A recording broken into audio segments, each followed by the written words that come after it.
Prefeitura de São Paulo tá mais acirrada do que a Copa do Mundo, gente. A coisa tá feia e vou te falar. Se você, assim como eu, acreditou que a Datafolha era apenas a única matéria que traria polêmica para a vida dos candidatos, calma aí que a situação ficou pior. O Guilherme Boulos conseguiu arrumar coisa pior para a vida dele e adivinha, veio embalado com lacinho e tudo esse presente, enviado especialmente pelo André Janones. Pois é, agora o Boulos está correndo risco de, em vez de subir nas pesquisas, ir lá para baixo. Se brincar, a Tabata passa ele. Então, estão preparados para saber disso? Que hoje a situação tá triste pro lado da política. Tá triste mesmo. A gente vai falar de muita coisa e já se prepara para deixar o like, compartilhar e se inscrever. E também já senta aí para você assistir esse vídeo, que hoje a situação aqui tá bem braba.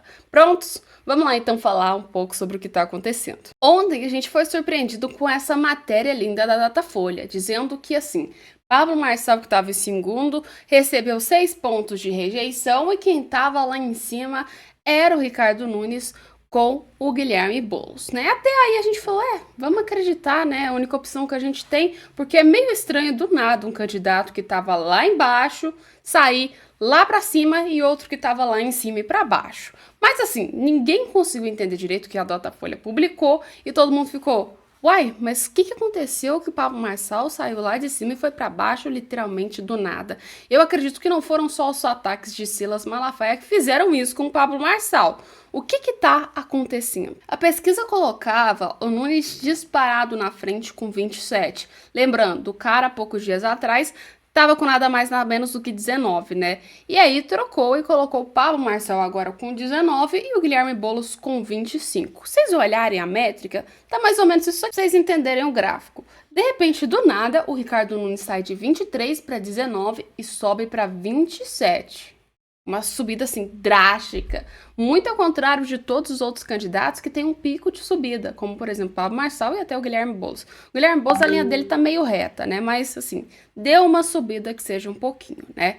E assim, os outros também tá super normal essa linha se for olhar. Mas por que o Ricardo Nunes deu uma subida do dia pra noite? E adivinha ou não, essa disparada do Ricardo Nunes e a queda do Pablo Marçal gerou uma falta de explicação na internet. E o Pablo Marçal fez uma comparação pra gente interessante. Ele relembrou uma coisa que aconteceu há anos atrás nas eleições e que ninguém estava esperando, assim como a candidatura dele. Dá uma olhada nos vídeos. E aí, saiu Datafolha hoje, aí você fala, nossa, Marçal, deixa eu mostrar pra você, vem cá. Essa pesquisa aqui, ó, no G1 mostrava Haddad no segundo turno com 45 pontos, Bolsonaro com 39. Bolsonaro virou presidente. 10 milhões de votos de diferença. Aqui, ó, eleição para São Paulo. O resultado, aqui, ó. Na pesquisa, Datafolha, Haddad 41, Tarcísio 31, Rodrigo 22. Máquina Federal apoiando aqui. Tarcísio, que é o cara de fora com 31, Rodrigo com a máquina do estado 22. Aí você volta aqui no resultado, ó, o resultado ao contrário. França, ó, Márcio França vai ser o cara que vai ser o senador. O Marcos Pontes é eleito com 93% das urnas apuradas, 49%, ou seja, tudo ao contrário. Por que eles fazem isso? Eles têm a máquina municipal, estadual, federal, e nós estamos sem o quê? Nós vamos ser isso. Não tem como comprar pesquisa, não tem como manipular com viés, não tem como fazer nada disso. O que nós estamos fazendo? Nós estamos encarando o povo na rua. É assustador o tanto de gente que vai votar no 28. Você também pode votar esse aqui para manipular a opinião pública. Sabe o que acontece? Aqui a pesquisa. Os trackings diários apontam para essa pesquisa aqui, é veritável. Sabe mesmo? Olha aí o vídeo no final que o Tarcísio fala que acertou, é do governo do estado. Tá aqui, ó. Marçal com 30%, Boulos 21%, Bananinha 14%. Não cai nesse ponto da carochinha, isso não existe. Tamo junto, faz o M. Ninguém dá bola. Qual? Mas que bateu em cima, acertou tudo. Que eu não conhecia e me mandaram uma pesquisa do Instituto Veritas. Veritas. Pega lá, última semana antes da eleição, o Veritas disse, Tarcísio está liderando a eleição para governador em São Paulo, 44% Tarcísio, deu 42%. Eles botaram lá 33% Haddad, deu 35%. Botaram 17% Rodrigo, deu 18%. Gravaram-se. Eles deram a vitória do Sérgio Moro no Paraná para o Senado, em cima. Pois é, Vocês viram, né? Vocês concordam com o que o Pablo Marçal disse e até mesmo o próprio Tarcísio falou. Uma coisa é certa, essas pesquisas estão muito estranhas, gente. Pelo amor de Deus, do dia pra noite você mudar na pesquisa assim de estralar de dedo é uma coisa muito louca, né? Mas uma coisa é, essas pesquisas elas acabam influenciando muita gente, vocês não sabem, tá? Tem gente que olha e fala assim, vou desperdiçar meu voto, não, deixa eu votar em quem é que tá ganhando. E eu acredito que esse seja o principal motivo de talvez essas pesquisas estar tão disparadas assim e tão incertas. Mas uma coisa é, tem muita gente apoiando Pablo Marçal. Não vejo lógica dele estar aí em último lugar. Ou pelo menos, vendo o que as pessoas estão falando, a tendência é que Pablo Marçal tivesse em primeiro. Muito ao contrário do Ricardo Nunes, né? Vocês sabem disso. Põe nos comentários o que vocês acham e vamos falar sobre o que aconteceu. Mas enquanto tem gente feliz que tá disparado, e ainda pior, tá feliz que tá aí subindo e ultrapassou Marçal, meio que assim, né? A alegria ela dura pouco pra vida de quem é comunista. E adivinha? Na linha do próprio Boulos, a situação também é a mesma. Adivinha só? André Janones. Pois é, galera, você já conhece esse nome, não é? Que começou com a pauta de direita, depois mudou de lado, caminhoneiros, né? Vocês sabem quem é o André Janones, galera. Só que o Janones agora, ele tá sendo indiciado pela PF por suposta rachadinha no seu gabinete. O que é rachadinha, gente? É mais ou menos o seguinte, você vai lá, tem 4 funcionários, você recebe uma grana do governo para pagar esses funcionários seus, né, que são seus assessores. Você fala, colega, eu vou te dar 20 mil, mas você faz o seguinte, em vez de você receber esses 20 mil, eu te pago 10 e você vai me voltar 10. Isso é o esquema de rachadinha, ou seja, você pagar mais para a pessoa para ela te voltar dinheiro. E o André Janones está sendo investigado, né, por causa disso, de rachadinhas dentro do seu governo. E adivinhe só em quem respingou essa treta toda. Nada mais, nada menos do que o Guilherme Boulos, que há muito tempo atrás, há muito não, vamos falar 2 semanas atrás, tava aí com tudo junto com o Janones, né? E agora a ofensiva da PF pode vir em cima sobre aliados de Boulos, né? E ataques ao PSOL em um momento tão crucial da campanha eleitoral. Ou seja, vai pegar muito mal pro PSOL ver uma coisa dessa. E a Metrópolis conseguiu colocar o quê pra gente? A decisão da Polícia Federal de indiciar André Janones, no caso das rachadinhas, respingará em Guilherme Boulos. E justo quando o pessoalista vive um momento tão delicado de campanha à Prefeitura de São Paulo com os crescentes do Ricardo Nunes e Pablo Marçal, é que tanto o prefeito quanto o ex-coaching não vão esquecer, né, e vão lembrar de que o próprio Guilherme Boulos tinha dado uma aliviada ali pro André Janones, né, gente?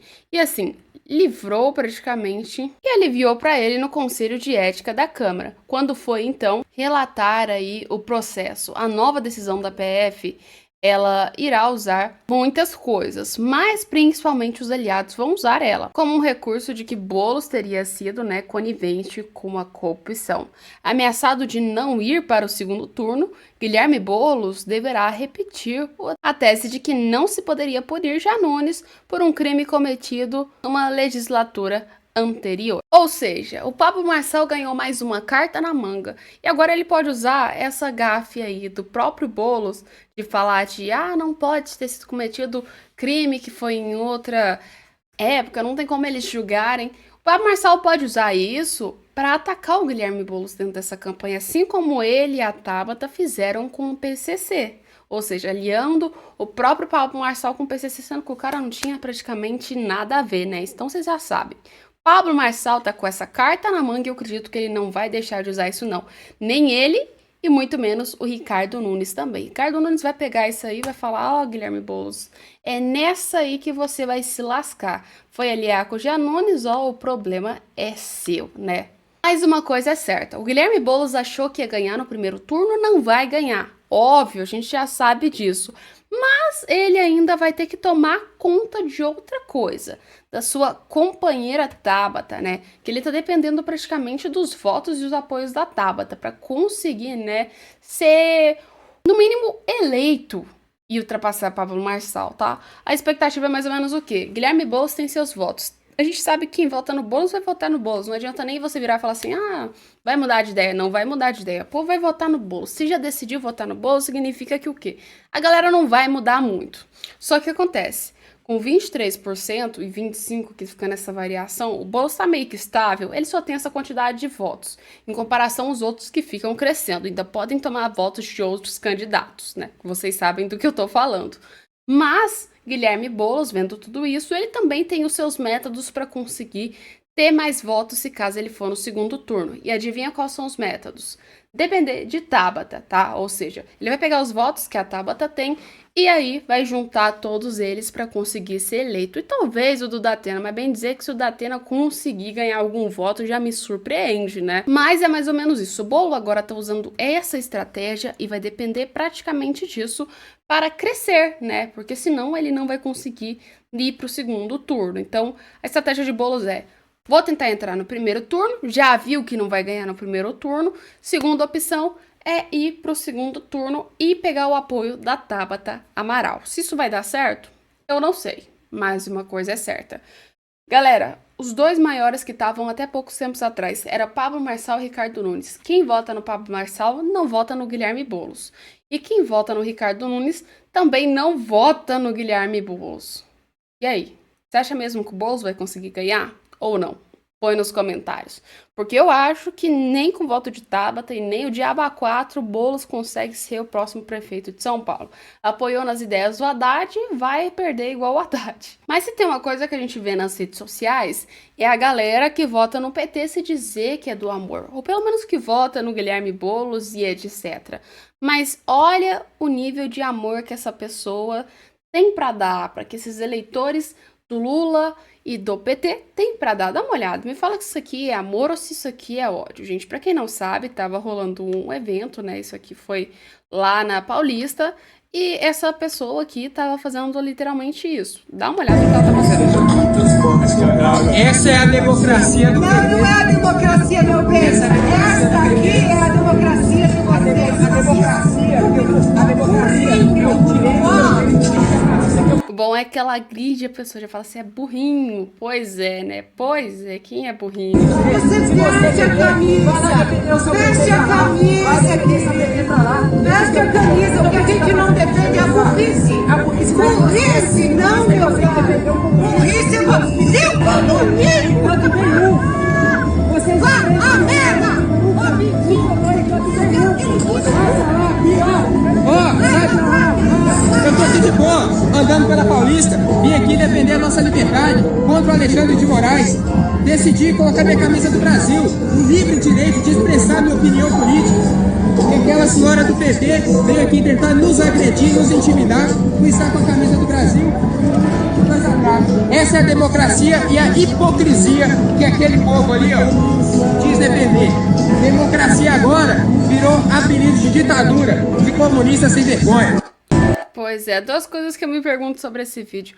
Qual que é o medo que essa galera do PT tem de usar uma camiseta do Brasil, né? Porque todo mundo usa vermelho, é só vermelho. Então a gente já sabe que pelo Brasil não é, né? Pelo partido do PT que eles estão querendo apoiar. Pelo Brasil não é, senão eles não teriam tanto preconceito assim com a camisa do Brasil. Porque pra quem não sabe, camiseta do Brasil não significa que necessariamente você apoia o Bolsonaro ou é de direita, tá, gente? É a camiseta pra qualquer um brasileiro usar.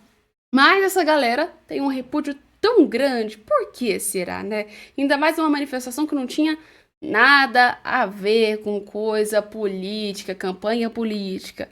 Pois é, né? Mas já que a gente citou o Alexandre de Moraes e o meio dessa campanha, vamos falar de uma coisa que aconteceu, né? Vocês sabem que teve muita pressão para que o Alexandre de Moraes meio que assim, né, sofresse o impeachment. E adivinha qual foi o motivo dessa pressão? Foram por causa das investigações feitas com, no caso, os inquéritos dos bolsonaristas, né? Vocês sabem aquele rolê todo que aconteceu. Não vou nem entrar em detalhe, que todo mundo já viu o que aconteceu, e aí foi X, ladeira abaixo, e a coisa foi ficando pior. Só que acontece, a manifestação aconteceu por conta do Alexandre de Moraes, que eles estavam pedindo impeachment, chegou lá, não mudou quase nada, né, porque o Pacheco não botou, e ou seja, se o Pacheco não coloca, nada anda, tá? Mas os senadores estão tentando fazer uma coisa. Para quem não sabe, esse placar que vocês estão vendo aqui significa as pessoas que estão favoráveis e os que não estão favoráveis contra o impeachment de Alexandre de Moraes, tá? E aí já tem 36 pessoas que votaram. Isso significa que está em andamento o pedido de impeachment? Não, não significa, não tem nada em andamento até agora. Isso aí é uma métrica que eles estão fazendo para saber na hora que, se acontecer, né, o impeachment do Alexandre de Moraes, quem vota a favor e quem vota contra. Alessandra, como assim? Como é que funciona isso? Para você ter o impeachment do ministro do STF, tem que ter vários, mas vários processos, galera. O primeiro deles é ter uma denúncia, tá? Isso aí pode ser apresentado por qualquer um e essa denúncia já foi apresentada. Só que o segundo passo é chegar dentro do Pacheco, onde chega na mesa diretora do Senado e vai falar: galera, a gente aprova, vai entrar com pedido de impeachment ou não vai entrar. E quem tem a decisão de fazer isso é o Rodrigo Pacheco. Se ele não fizer isso, nada do resto do processo acontece. Mas vamos supor que já começou a andar as coisas e o Pacheco foi e aprovou, né, essa resolução para o impeachment de Alexandre de Moraes. O que vai acontecer? Vai ser criada uma comissão especial, onde alguém vai ter que apresentar um relatório e assim, quando for aprovada, vai ser meio que assim, decidido por votação, tá? E aí que vem esses números importantes que as pessoas estão tomando aí, né, por conta dos senadores. Essa votação precisa ser apoiada, tá? Para que o pedido de impeachment comece a andar por 54 senadores, tá? Então é mais que a maioria absoluta dos senadores, tá? E assim, depois que essas pessoas conseguirem aprovar e for 54, não chegou o processo de impeachment, ainda tem muita água para rolar debaixo da ponte. Alexandre de Moraes, se isso acontecesse, iria ser afastado do seu cargo, tá? Mas não perderia ele até o momento. E depois que for feito várias votações e chegar, tá? Primeiro, esse pedido aqui, como eu disse para vocês, quando tiver essas 54 votações, significa que iniciaram, tá, gente? Então, resumindo, tem um processo do início até a decisão final. Então, durante esse processo, no máximo que ele seria era afastado, tá? Não perderia. E aí, passou o processo, foi aprovado, vai ter outra votação de novo, tá? Tem que fazer 2 votações e na última votação tem que ter, no caso, 2/3 de aprovação, ou seja, mais de 2/3, a maioria absoluta praticamente dentro do Senado, que é o quê? 41 mais 1. Se a gente tem 81 senadores, é 40 mais 1, 41, entendeu? Então, tendo essa votação, aí sim entrava o pedido de impeachment para Alexandre de Moraes. E aí, ele iria perder o seu cargo e, além do mais, ainda ficaria 5 anos sem poder exercer alguma coisa que seja pública, tá? Então, resumindo, o processo de impeachment é muito demorado e muito longo, tá? E, aliás, para o ministro ele sofrer um impeachment, ele tem que cometer certos crimes, como, por exemplo, violar a Constituição, abuso de poder, entre outros, como a gente sabe, né? Fazer uma decisão errada e mais uns outros requisitos para ser considerado um crime de responsabilidade. Acontece que esse processo aí todo parou na primeira etapa, que é o Pacheco, ou seja, vai ser complicado pra caramba. Vai levar muito mais tempo do que vocês imaginam e o processo é muito mais demorado do que simplesmente pegar as votações. O que os deputados estão fazendo agora, teve muita gente que confundiu e pensou: ah, tá enrolando impeachment tá dentro já. Não, gente, nem começou o impeachment. Isso aí é como se fosse assim, né? Igual pesquisa eleitoral, para saber quem tá a favor, quem tá contra. Mas não leva tudo em consideração, porque você sabe, na hora que acontece a bomba, tem gente que pula fora, né? E praticamente esses números possam mudar. Mas isso é para dizer mais ou menos quem tá a favor e quem tá contra. Mas o processo é esse, tem que passar pelo Pacheco, criar a comissão especial, ter votação, aí durante esse período que estiver votando e rodando o processo, o Alexandre de Moraes é afastado, ou qualquer outro ministro que sofra esse impeachment, e aí depois tem uma outra votação que vai ser onde 41 aprovar para que seja aprovado então o impeachment. Aí como que funciona? A oposição tá pegando a reforma tributária para usar contra o Rodrigo Pacheco. Eles estão querendo fazer mais ou menos o quê? Uma moeda de troca. Rodrigo Pacheco, ou você aprova a reforma tributária, ou você aprova o impeachment, ou a gente não aprova a reforma tributária. A gente sabe que você quer fazer, sabe o quê? Pegar e colocar no seu legado que você foi o responsável por fazer essa reforma ser aprovada. Mas se você não fizer isso, a gente não vai votar essa reforma e vai largar só para 2026, quando você já estiver metendo o pé da presidência do Senado. Pois é, a situação é um caos. Primeiro que a reforma vai deixar o imposto mais caro da história do mundo, tá, gente? Sobre o consumo. Então, resumindo, o negócio é fazer isso aqui, ó. Se já tá ruim hoje, imagina quando essa reforma for aprovar, né? E adivinha só. Essa é a moeda de troca que a oposição está querendo usar contra o Rodrigo Pacheco. Então, resumindo, já foram tentados usar outras moedas, não rolaram muito bem. A última opção da oposição agora, para que o próprio Pacheco coloque para andar esse impeachment, é com que a reforma tributária seja o foco, ou seja, eles estão usando uma moeda de troca, como eu disse para vocês. Mas põe nos comentários, vocês acham que vai dar certo? Acha que não? Acha que isso aí é ideia falida? Põe nos comentários e a gente volta com mais vídeo às 6 horas da tarde e às 10 tem resenha. Então já se prepara aí para as 10 horas da tarde assistir a nossa resenha aqui no canal. Um beijo e até daqui a pouco.